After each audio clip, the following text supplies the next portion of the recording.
Plöntuæðar eru æðar í plöntum, æðplöntum, það eru allar plöntur æðplöntur nema mosar, þeir eru ekki með neinar æðar, sem að flytja annars vegar vatn og steinefni frá rótunum.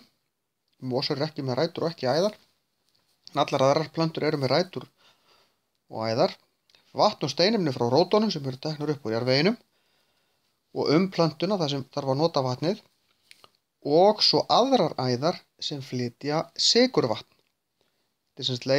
Plantan býr til sykur í laufblóðunum með ljóstillífun og það þarf að flytja þennan sykur plöntuna þar sem á að nota.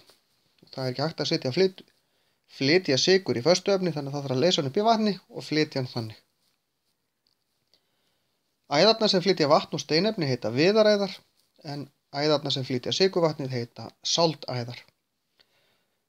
Það er misjafnt eftir plöntum hvar þessar æðar eru. Í trjám til dæmis eru þar undir berkinum, utarlega í trénu.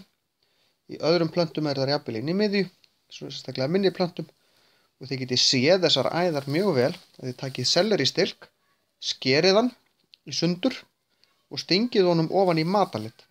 Þá dregur hann matalitin upp í æðarnar, þá sjáu þið svona litla hringi.